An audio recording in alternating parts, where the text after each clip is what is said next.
Assalamualaikum warahmatullahi wabarakatuh. A'udzu billahi minasyaitonir rajim. Bismillahirrahmanirrahim.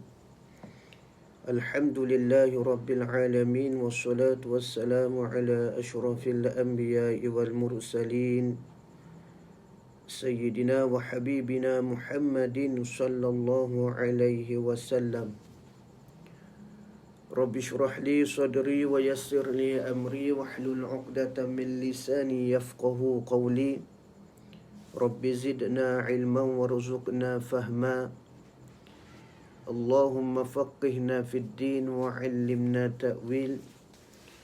Allahumma iftah 'alaina bi futuhil 'arifin. Rabbi yassir wa la tu'assir. Rabbi tammim bil khair. Allahumma salli ala Sayyidina Muhammad wa ala alihi wa sahbihi ajma'in. Kitab Penawar Bagi Hati. Kitab Penawar Bagi Hati, muka surat 76.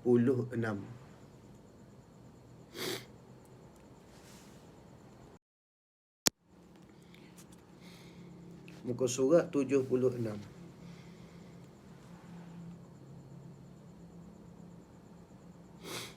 Baris yang ke-10 daripada atas. Qala muallif rahimahullahu ta'ala wa nafa'na bi'ulumihi wa 'ulumina fid darain amin ya rabbal alamin. Dan ketahui olehmu bahawasanya sabar itu 3 pangkat. Sabar ni ada 3 pangkat, 3 peringkat. Pertamanya, pangkat yang lebih tinggi dan lebih kuat. Macam mana tu pangkat yang terlebih tinggi yang kuat? Iaitu bahawa menghina ia seseorang akan yang menyeru kepada keinginan. Dia hina, dia benci, dia tak suka pada perkara yang menyeru kepada hawa nafsu. Tu. Hingga tiada ada tinggal baginya bagi perkara yang menyeru kepada hawa nafsu tu kekuatan. Yang mana dia tak suka, dia hina, dia benci pada perkara yang menyeru kepada hawa nafsu tu, sehingga perkara tu, benda tu, pekerjaan tu jadi lemah, jadi tak kuat. Dan tiada dapat sampai kepada ini pangkat melainkan dengan mengekalkan sabar dan dengan lama. Dan dengan lama bersungguh-sungguh. Nak dapat pangkat hak pertama ni bukan main-main. Bukan senang. Yang mana dia perlu kekal istiqamah. Dia kena kekalkan, kena beringat, kena kekalkan dengan sabar, dan dia kena usaha. Bukannya benda tu boleh seguh, boleh dengan mudah, tanpa usaha, tanpa mujahadah, dengan bersungguh-sungguh. Nak dapat tu. Sehingga mari timbul dalam hati dia, pada diri dia, benci atau tak suka pada perkara yang menyeru pada hawa nafsu tu. Nak boleh tahap tu bukannya benda yang senang, bukannya benda yang susah, benda yang mudah. Tetapi dia perlu kepada istiqamah, dia perlu kepada mujahadah yang tinggi. Dan orang yang sampai kepada ini pangkat masuk di dalam perhimpunan sekalian mereka yang dikatakan bagi mereka itu. Tu. Apa yang dikatakan bagi mereka itu dalam firman Allah Ta'ala, innal ladzina qalu rabbuna Allah thumma istaqamu wala khaufun 'alaihim wala hum yahzanun. Artinya bahawasanya mereka yang berkata, siapa mereka yang berkata tu? Mereka orang yang sabar ni. Tuhan kami Allah Ta'ala. Apa maksud Tuhan kami Allah Ta'ala? Yakni dia nak mengesahkan akan Allah Ta'ala. Allah Ta'ala tu Tuhan kami. Allah Ta'ala tu yang esa, yang satu yang kami sembah. Tu. Maknanya, kalau kita lihat pada ayat ini, mereka yang sabar ni, mereka yang mengesahkan Allah Ta'ala, mereka yang bertauhid. Tauhid mereka yang mana? Yang benar, yang betul. Baru Allah Ta'ala terima akan sabar. Tu Allah Ta'ala terima pada diri dia. Kenapa? Akidahnya betul. Akidahnya betul, benar. Ikut apa yang diajar oleh Nabi SAW. Kalau kita kembali pada kitab Tauhid, kitab Faridatul Faraid, kitab-kitab Tauhid yang lain, apa maksud mengesahkan Allah Ta'ala? Yakni sifat Allah Ta'ala yang wajib kita tahu. Bukan qadar tahu, kita kena letak dalam hati kita. Kita kena pegang pada hati kita. Tu tanpa kita was-was ataupun kita syok. Makna yakin Allah Ta'ala itu bersifat dengan sifat wahdaniyah. Tu esa. Esakan Allah Ta'ala. Satu Allah Ta'ala. Apa maksud satu? Kita nak betul, nak terima amalan kita, ibadah kita, perkara umbi kena betul dulu. Perkara umbi, yakni apa? Akidah, tauhid. Hak tu kena betul dulu. Barulah semayang kita, puasa kita, zakat kita, sedekah kita dan amalan-amalan yang lain Allah Ta'ala terima. Sebab apa? Di akidah kita tu benar betul. Tu benar betul. Apa maksud Allah Ta'ala yang esa? Yakni Allah Ta'ala esa pada zat Allah. Allah Ta'ala esa Allah Ta'ala esa pada sifat dia. Allah Ta'ala esa pada af'al, yakni perbuatannya. Esa. Bila kita mengiktikad Allah Ta'ala esa pada zat. Apa esa pada zat? Ni kita keluar sikit lah. Kita masuk dalam bab tauhid. Sebab ayat ni yang mana orang yang sabar tadi, dia mengaku bahawasanya Allah Ta'ala tu esa. Baru Allah Ta'ala terima pengakuan dia, ibadah dia, sabar dia, syukur dia. Kenapa? Akidahnya betul, benar. Bila kata Allah Ta'ala tu esa pada zat, maka esa pada zat itu menafikan dua kam. Betul tak? Dua kam. Kam muttasil fi zat, kam munfasil fi zat. Yang mana kita baca cepatlah maknanya.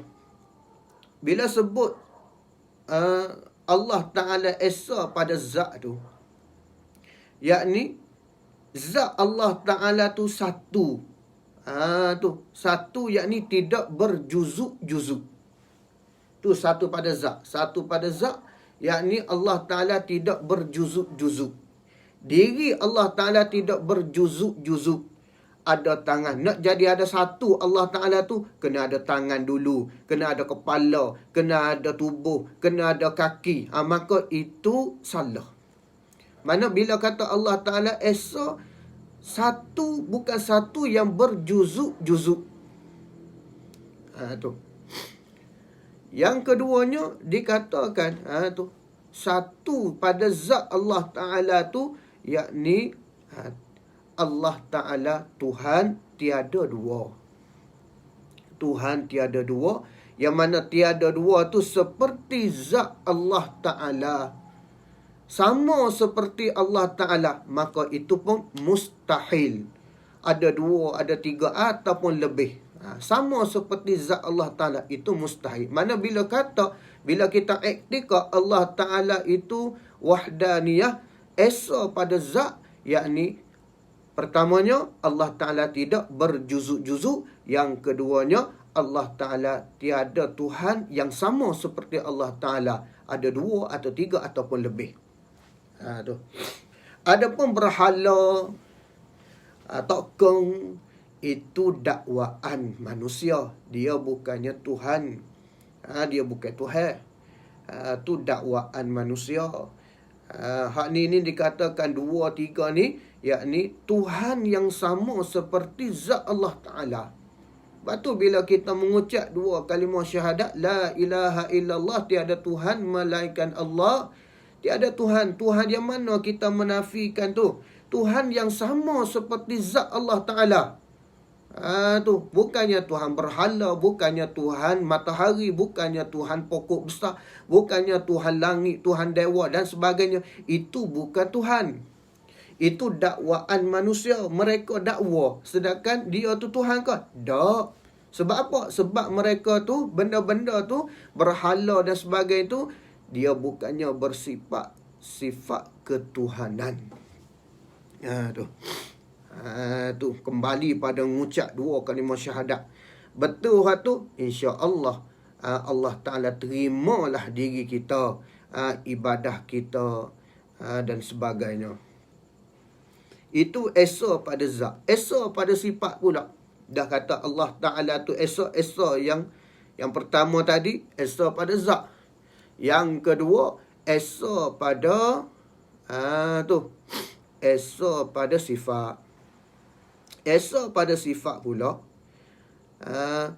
yang mana satu pada sifat ni, mana sifat Allah Ta'ala tidak berbilang-bilang pada benda yang sama, pada sifat yang sama. Contohnya, Allah Ta'ala bersifat, bukan contohlah, memang betul lah. Allah Ta'ala bersifat dengan sifat kudrat. Kudrat Allah Ta'ala ni ada dua, ada tiga. Berbilang-bilang pada sifat tu memang banyak, memang berbilang-bilang. Allah Ta'ala kudrat, iradat, ilmu, hayat, sama', basar, kalam.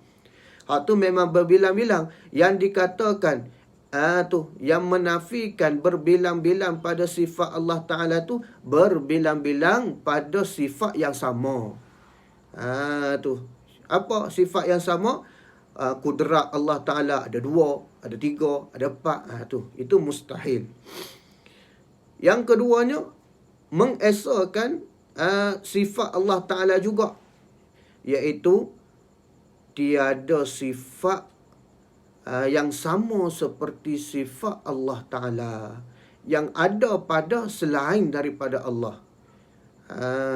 Ada sifat yang lain yang sama seperti sifat Allah, itu pun mustahil. Itu dia panggil wahdaniyah fis sifat. Wahdaniyah pada sifat. Ada sifat yang lain, mana sifat pada benda lain. Benda itulah yang menyembuhkan sesuatu.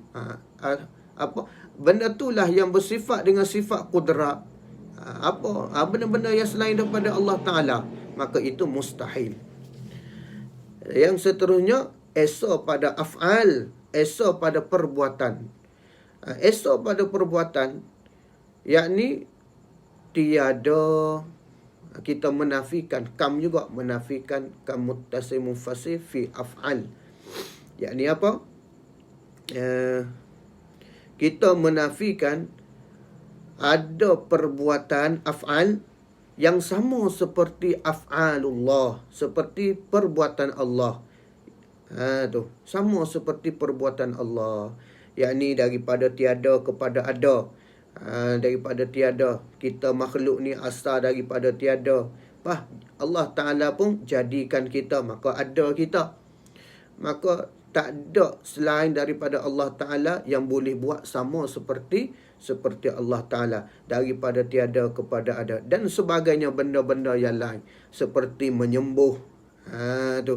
Sebab tu kalau kita belajar pada ilmu sifat 20, iaitu ilmu akidah, tu sifat 20, maka kita tak mudahlah nak mensyirikkan orang lain.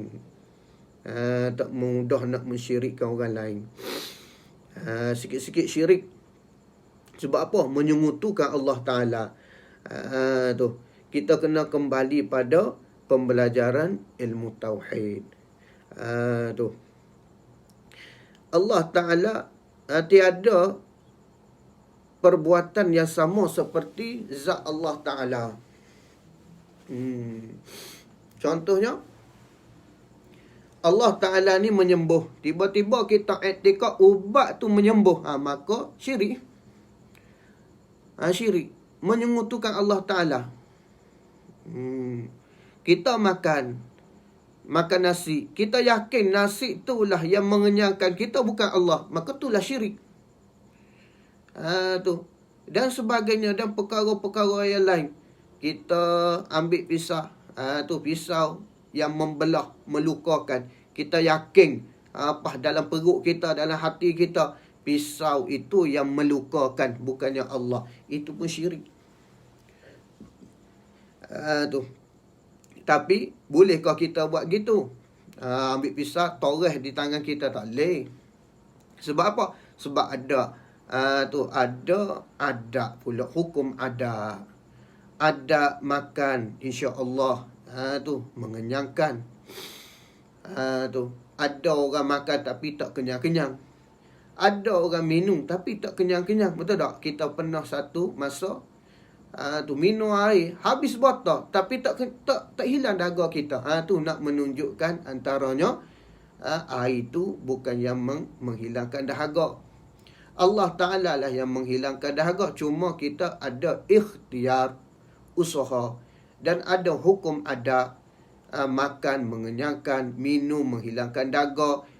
Tu ubat, insya-Allah dia boleh menghilangkan sakit. Itu ikhtiar, usaha. Itu pun disuruh oleh agama. Tapi hakikatnya semua tu daripada kehendak ataupun daripada qada qadar Allah Subhanahu wa taala. Kalau Allah Taala tak beri, tak jadi juga. Makan ubat banyak mana pun, kalau Allah Taala tak beri kesihatan, tak jadi juga.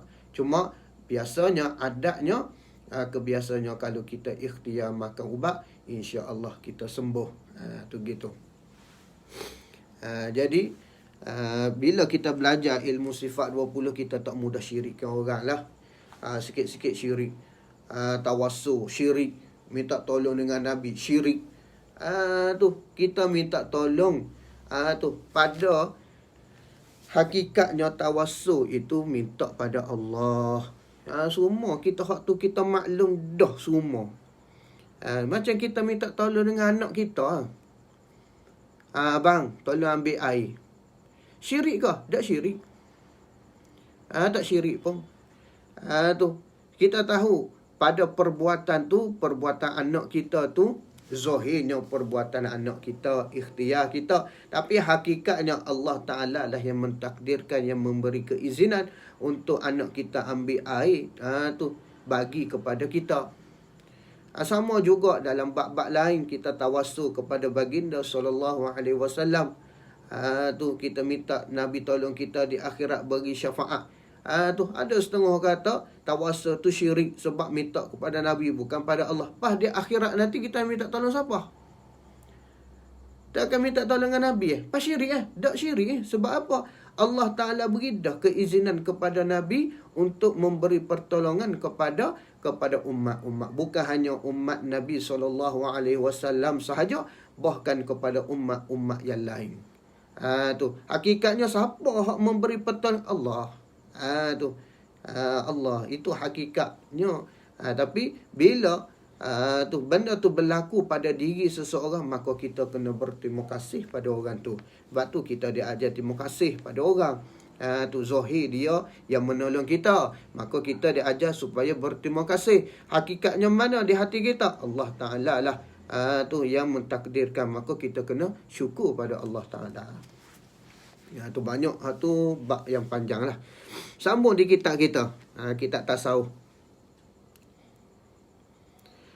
Maka Tuhan katanya mereka orang yang sabar tu Tuhan kami Allah Ta'ala. Artinya mereka tu mengesahkan Allah Ta'ala.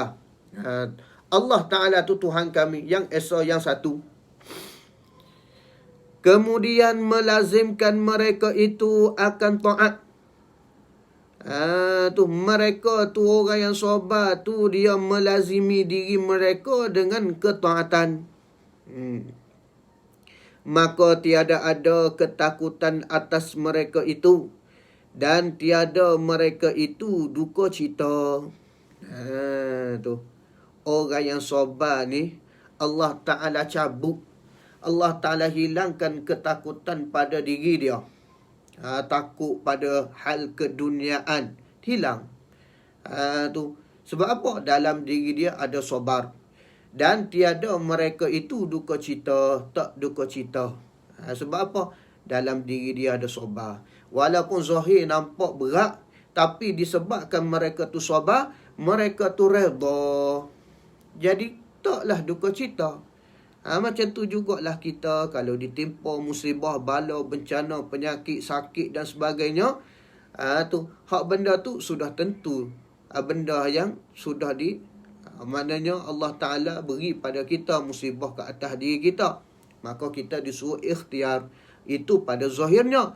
Pada batinnya, pada hati kita, kita kena sabar, kita kena redha. Barulah kita tidak duka cita, barulah kita tidak takut. Sebab semua tu ketentuan Allah Ta'ala. Tu.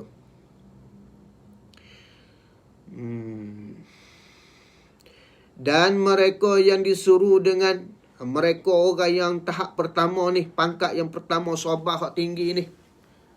Tu. Mereka disuruh bila tu? Di akhirat nanti, hari kiamat nanti. Apa disuruh? Ya ayyatuhan nafsul mutmainnah, irji'i ila rabbiki radiyatan mardiyah. Tu.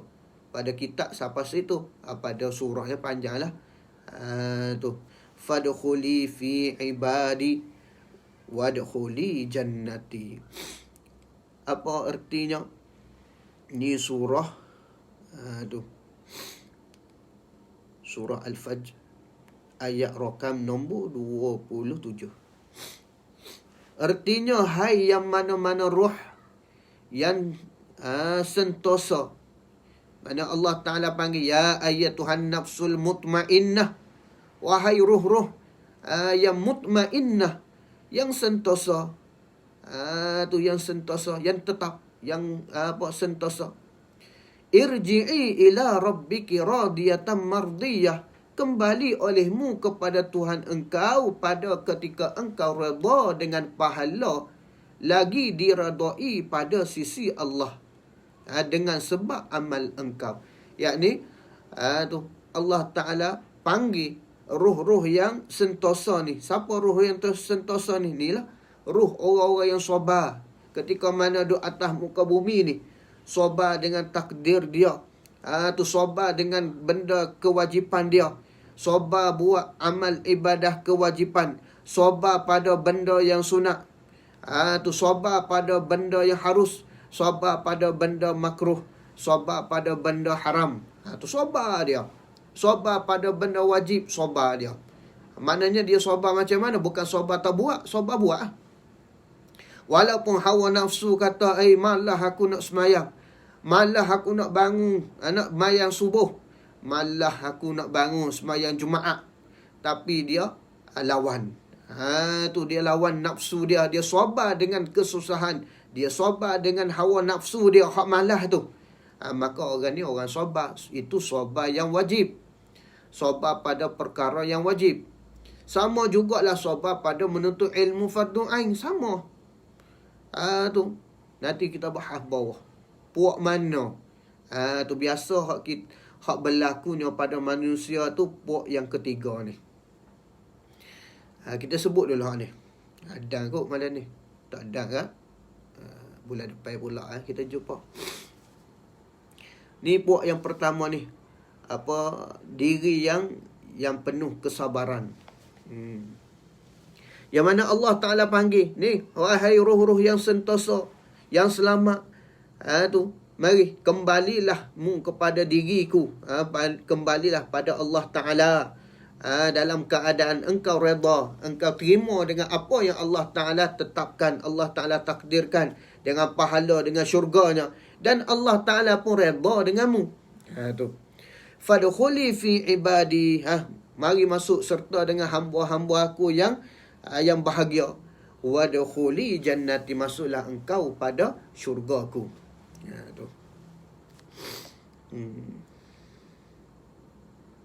Ini suruh adalah ia pada ketika mati. Ini suruhan ni, bila ni berlaku suruhan ni? Ketika mati, ya. Nak masuk syurga. Adapun pada hari kiamat, maka disuruh fadkhuli fi ibadi wadkhuli jannati. Hati ketika mati, Allah Ta'ala suruh ni, ya ayyatuhan nafsul mutmainnah irji'i ila rabbiki radiyatan mardiyah. Bila pada hari kiamat, Allah Ta'ala suruh roh-roh ni pula, fadkhuli fi ibadi wadkhuli jannati. Habis itu. Yang kedua, ni pangkat sabar, puak-puak yang kedua. Kita tengok, kita muhasabah diri kita. Kita ni duduk di mana? Kita belajar ilmu tasawuf bukan nak tengok pada orang, tapi nak pada diri kita. Pertamanya pada diri kita. Bukan pada orang lain. Diri kita dulu. Ibda' binafsih. Nabi SAW bersabda, ibda' binafsih. Memulakan dengan dirimu dulu. Bukannya belajar nak tengok, nak ilmu orang. Dia ni tak baik, dia ni tak berjuruh, dia ni tak sabar, dia ni tak syukur, dia ni kurang gini, orang ni kurang gini. Bukan. Belajar ni nak buat pada diri sendiri. Kalau kita boleh buat, kita ada pula tanggungan kita, anak isteri kita, maka kita ajar didik mereka. Ilmu ni hak kita tahu. Amal mesti kita kena didik, kena ajar. Lawan hawa nafsu kita. Ramai orang yang mana dia ada ilmu tapi tak mampu buat. Maka kita doa pada Allah Ta'ala. Diri kita masing-masing kita doa, ya Allah, kita ni maknanya letaklah, Allah Ta'ala letak pada orang-orang yang boleh buat. Boleh laksanakan, mampu nak mengamalkan ilmu hak kita belajar. Ilmu tu mesti disertai dengan amal, mesti disertai dengan ilmu. Nak amal pula kena ada ilmu, barulah tidak ditipu oleh syaitan. Ada ilmu pula nak buat amal, itu kena mujahadah, kena bersungguh-sungguh lawan hawa nafsu kita. Bukan benda yang mudah-mudah.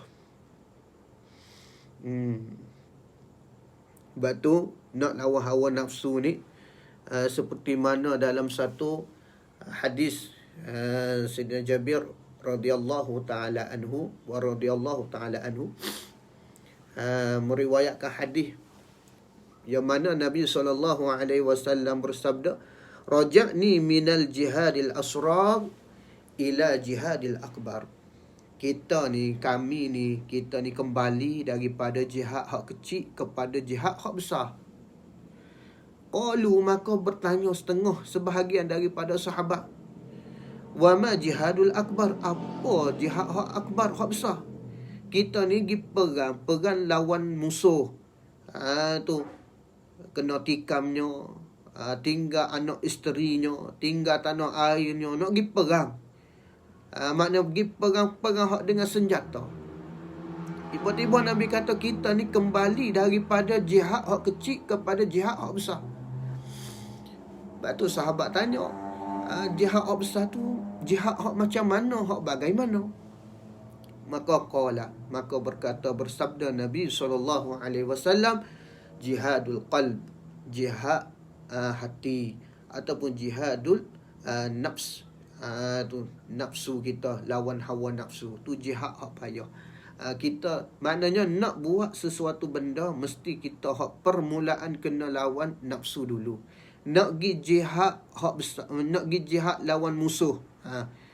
Sebelum nak pergi jihad lawan musuh, guna senjata tu kena ada jihad apa dulu? Jihad nafsu dulu. Kena ada jihad tu dulu. Kalau tak mampu nak jihad nafsu dulu, duduk rumah kita. Takut pada mati. Buat apa kita pergi jihad mati tu sehingga mati, kita tinggal anak isteri kita tinggal harta kita tinggal apa hak kita kasih. Jadi sahabat-sahabat ni iman dia kuat, mereka ni sentiasa melawan hawa nafsu. Mereka generasi yang terbaik. Tu tak boleh nak buat challenge lah maknanya. Kita ni hak nak buat benda mesti kena ada jihad nafsu dulu. Nak buat ibadah kena lawan nafsu. Nak belajar ilmu kena lawan nafsu. Nak tengok live ni pun kena lawan nafsu juga. Sebab apa? Dalam Facebook tu macam-macam ada. Kalau yang jenis suka tengok banda, malam ni tak boleh tengok banda. Kena dengar ceramah. Dalam Facebook pula ada apa? Video-video yang cerita-ceritanya malam ni tak boleh tengok ni. Contohnya, mana kena lawan nafsu kita, hak kita suka, hak kita gemar.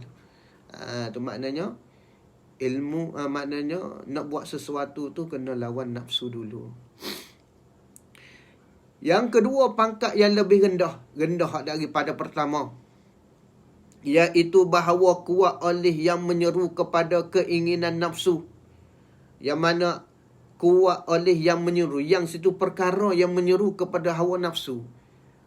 Kuat mana ada benda perkara yang mana dia tu menyeru kita pada buat nafsu, mengikut hawa nafsu. Perkara tu pula perkara yang kuat, bukannya perkara yang lemah-lemah. Dan kalah oleh yang menyeru kepada agama. Tu kalah pada yang menyeru pada agama. Agama suruh gini, nafsu suruh gini. Nafsu kita kuat kepada mengikut hawa nafsu kita.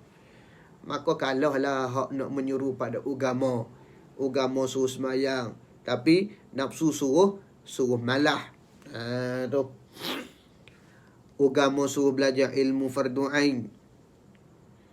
Nafsu pula, nafsu malah. Sedap buat benda lain. Betul tak? Kalau buka Facebook, buka telefon, sedap buat benda lain. Nak dengar ceramah payah. Tu maknanya hak tengok ni alhamdulillah lah. Hak tak tengok mungkin dia tu tak sempat. Tapi benda tu benda yang perlu kepada mujahadah bersungguh-sungguh. Bukan benda yang tu benda yang mudah. Melainkan kita sudah gemar, melainkan kita tu sudah minat, kita sudah rasa rasa minat lah.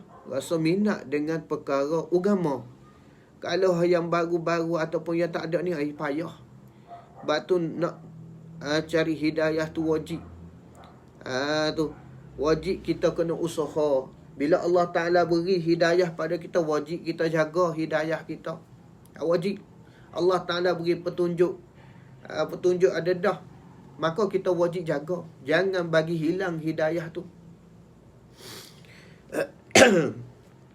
Pangkat yang kedua ni, pangkat yang mana perkara yang menyeru pada hawa nafsu tu kuat, manakala perkara yang menyeru pada agama tu lemah. Dan yang menyeru pada agama tu kalah. Ini orang-orang yang pangkat yang kedua. Dan menang oleh hawa nafsu. Tu sehingga hawa nafsu dia menang. Dan menyerah diri oleh hati itu kepada tentera syaitan. Sehinggalah hati dia, diri dia tu menyerah pada tentera syaitan. Tentera syaitan ni siapa? Tentera-tentera yang menyeru kepada keinginan hawa nafsu. Sama ada syaitan hak jenis bahasa manusia, ataupun juga syaitan, tentera syaitan yang jenis bahasa jin. Dua tu tentera syaitan. Tu perkara yang menyeru pada hawa nafsu ni, dia ada tu daripada tentera bahasa manusia. Kadang-kadang kawan kita, kadang-kadang siapa-siapa yang dikelilingan kita ni, tu rasa baru, rasa rajin nak buat ibadah. Mari kawan kita dia dia ajak kita. Tu ajak kita pada benda yang lalai. Itu tentera syaitan yang jenis daripada bangsa manusia. Daripada bangsa jin, hak tu tentu dah syaitan, hak kita tak nampak ni. Hak tu tak boleh nampak. Hak manusia pun kita tak mampu nak buat dah. Tu sebelum ni boleh kita belajar ilmu agama sepak juga. Tapi sejak kita berkawan dengan seseorang tu, dia duk ajak benda-benda yang lalai kita pada agama kita. Tu. Ataupun juga anak-anak muda lah ni, tu kawan-kawan duk ajak lepak. Kalau PKP kita sekarang ni tak boleh nak lepak. Sebelum-sebelum ni lah. Kalau jenis nak melepak sampai tengah malam, salah kah? Tak salah. Hak salahnya apa? Subuh lambat. Dah tahu subuh tu kita tu payah nak bangun, kena tidawah. Kalau dah habis kita. Tu kawan-kawan yang menyeru pada kita ni buat benda-benda yang lalai sehingga kita terlalai daripada kewajipan kita. Itu termasuk daripada tentera-tentera syaitan. Perkara-perkara yang menyeru pada hawa nafsu. My game. Game tu tak salah. Kadang-kadang kalau kita boring, kita pun buka game. Game telefon tu. Main sekejap 5 minit 10 minit, tak nak . Tapi ada setengah manusia ni sehingga dia main game tu sembahyang subuh tak tahu ke mana, belajar ilmu agama tak tahu ke mana, kewajipan dia sebagai hamba Allah tak tahu ke mana, apa lagi tu kewajipan dia kepada kedua ibu bapa dia tak tahu ke mana. Tu sebab duk minat, duk syok dengan game dia tu. Mak panggil wak tak indah, ayah panggil wak tak indah, tu isteri panggil tak tolong isteri dan sebagainya, sehingga bergaduh-gaduh. Sebab apa? Game. Agak-agak game tu kau tolong kita di akhirat nanti. Tu tanya hak tu sah matah lalu. Tu kalau kita ada masa nak main game 2 jam sehari, contoh kita ambil sikit 1 jam. 1 jam ni sekejap kalau bagi orang main game. 1 jam kita main game tu, agak-agak kita nak ganti dengan ilmu fardu ain kita tu. Hak kita perlu kita belajar. Agak-agak boleh ke tak cukup 1 jam? Nak mengadap kita, nak pergi belajar di masjid, nak mengadap dengan guru dalam masa sejam. Boleh ke tak?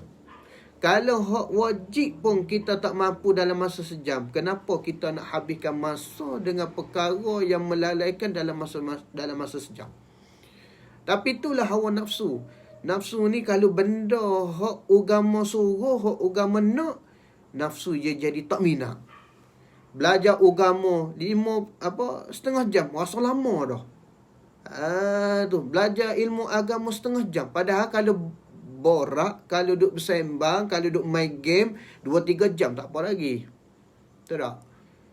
Tapi sebab hak nafsu tak suka, setengah jam jadi serah lambat. Sebab tu ada setengah-setengah tempat bila mengajar lebih sikit, adalah hak belakang-belakang tu hak jenis jenis tak tahulah. Siap akak tangan lagi, siap buat gini. Berhenti. Tu. Letih dah tu, boring dah tu belajar. Tu. Dia tak isyak. Dia tak tahu kau Nabi SAW semaya isyak lewat.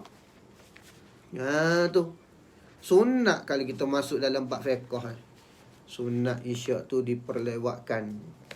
Kenapa? Sebab daripada waktu maghrib tu kita boleh buat ibadah-ibadah. Isyak tak apa lambat. Sebab masa dia panjang. Kita boleh beribadah, kita boleh berzikir, kita boleh menuntut ilmu. Tu. Tu. Tak ada masalah isyak lambat. Hak salahnya isyak tak tahu ke mana. Hak tu salah. Habis itu. Dan mereka yang umpama pangkat ini setengah daripada puak yang dikatakan bagi mereka itu. Ni puak-puak ni, hak yang kedua ni, hak rendah ni. Hak dia ikut hawa nafsu ni. Hak agama kalah. Apa? Hak Allah Ta'ala sebut dalam ayat Al-Quran. La'amla'anna jahannama minal jinnati wan nasi ajma'in. Artinya, demi Allah, selagi memenuhkannya oleh kami akan api neraka Jahannam daripada jin dan manusia sekalian. Tu. Puak-puak ni hak duk ikut hawa nafsu ni. Allah Ta'ala letak mana dia? Allah Ta'ala penuhkan mereka tu. Siapa? Daripada jin dan manusia, penuh masuk dalam api neraka Jahannam. Siapa? Hak duk ikut hawa nafsu, hak malah, hak lemah pada nak ikut agama.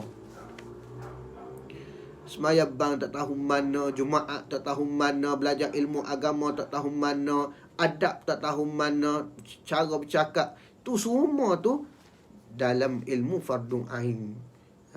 Tu usuluddin tak tahu mana, fiqh tak tahu mana, tasawuf tak tahu mana. Tu padahal benda tu fardu ain.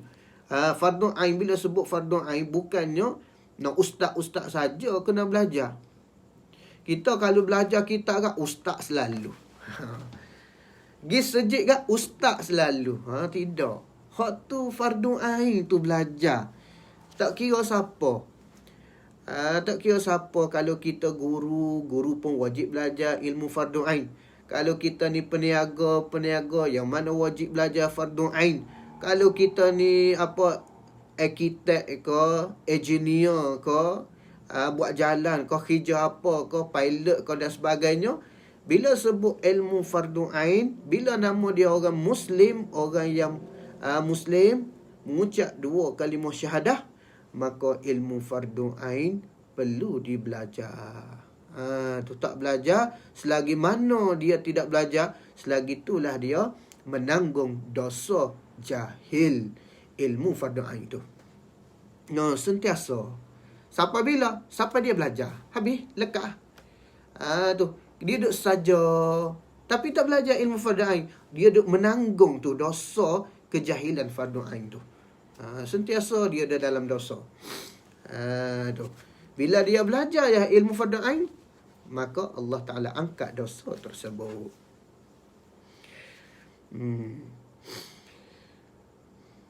Pangkat ini 2 alamat.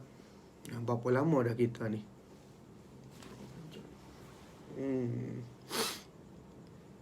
Sikit lagi dah kita pun habis ni.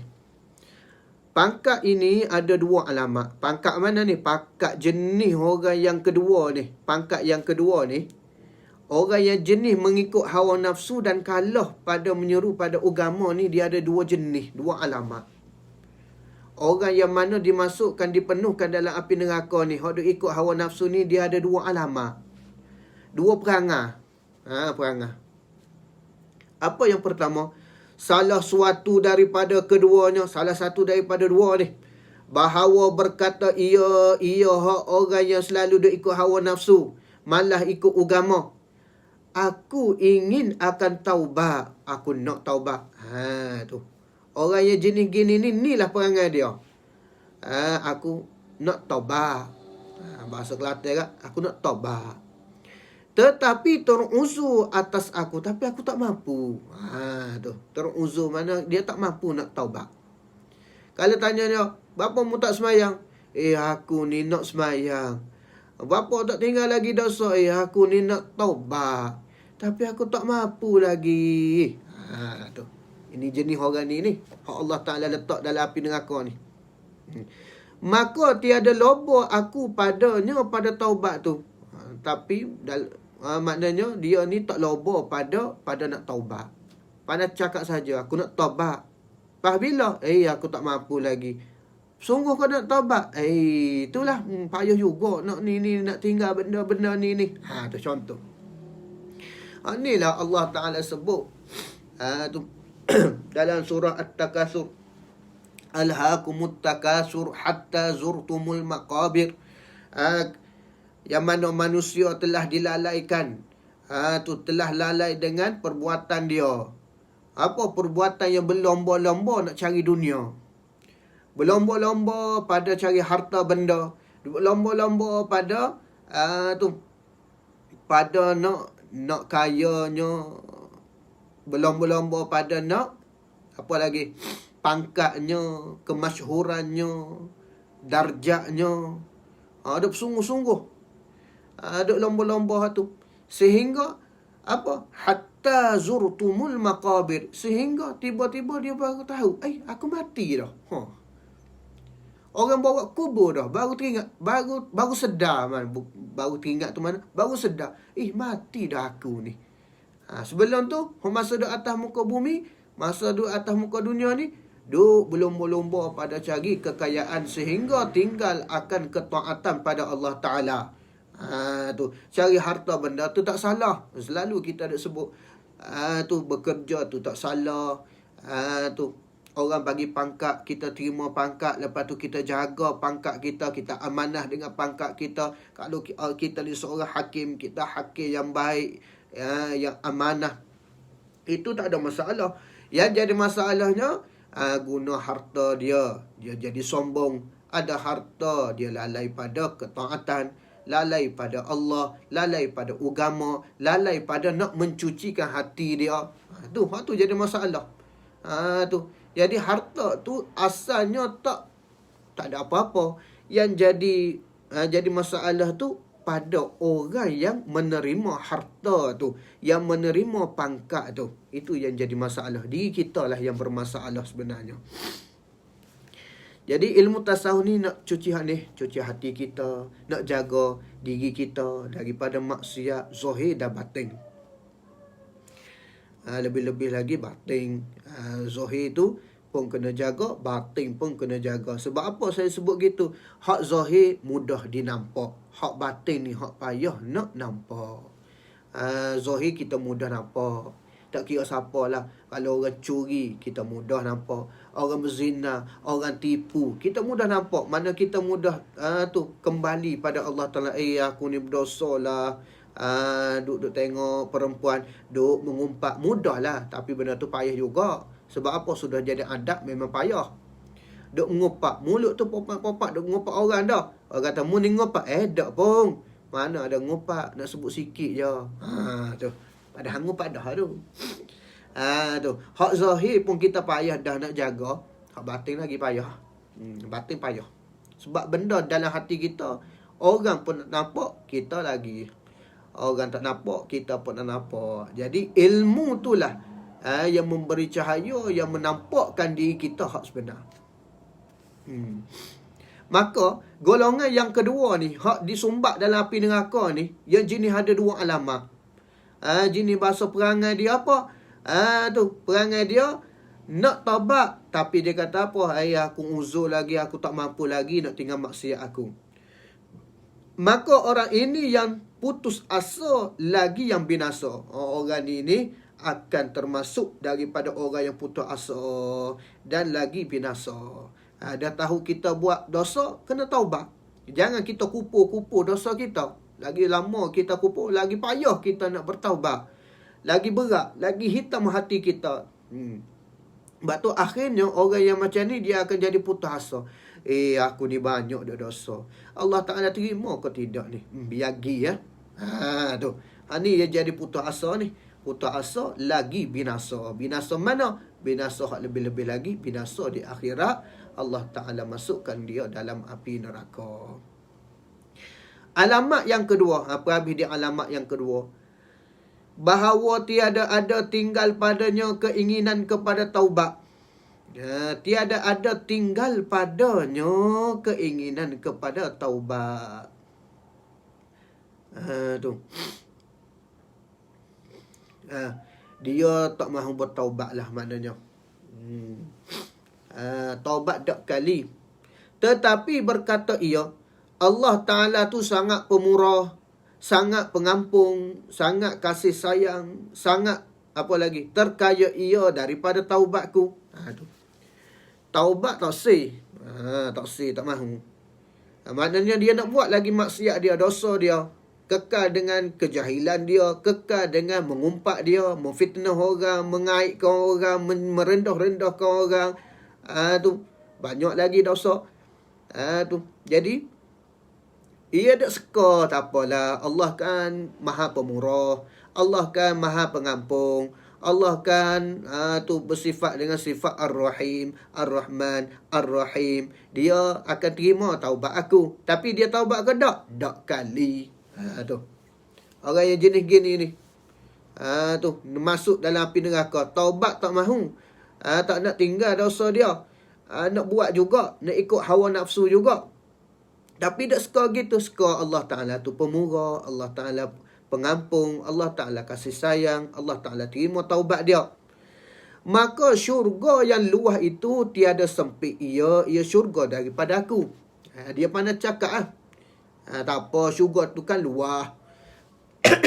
Bukannya sempit. Tu adalah bahagian aku di syurga nanti.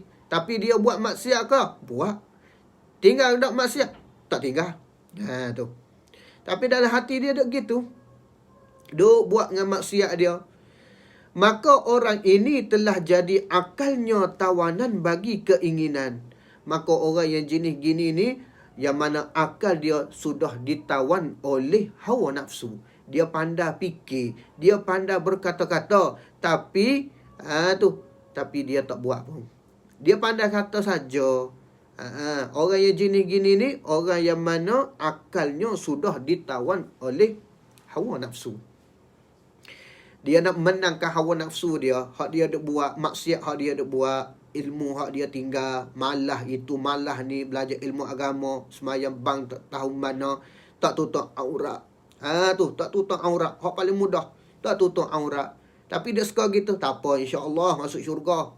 Allah Ta'ala Maha Pengampung. Tak apalah, nanti tua-tua nanti aku taubat lah. Tu jenis orang-orang yang lain. Tiba-tiba tak sampai tua, muda mati dah. Pas muda mati dah, tak ada sempat nak taubat. Tu. Ini orang yang jenis gini Allah Ta'ala sebut dah. La amla anna jahannama minal jinnati wan nasi ajma'in. Jadi kita kena beringat. Kita tak kira muda, tak kira tua, tak kira siapa, tak kira kaya, tak kira miskin, tak kira fakir, tak kira siapa-siapa. Kena jaga-jaga diri kita. Jangan ikut hawa nafsu. Jangan tertipu dengan syaitan. Dan tiada memakai ia akan dia, melainkan pada mencari helah bagi menunaikan keinginannya. Tu dia ada berkata-kata gitu tu supaya dia nak mencari helah semata-mata untuk mengikut hawa nafsu. Bila orang tanya dia, bila lah mu nak berubah ni, insya-Allah tak apalah. Tu Allah kan Maha Pemurah. Syurga Allah Ta'ala kan luas. Tu aku muda lagi. Nanti tua-tua aku taubatlah pada Allah Ta'ala.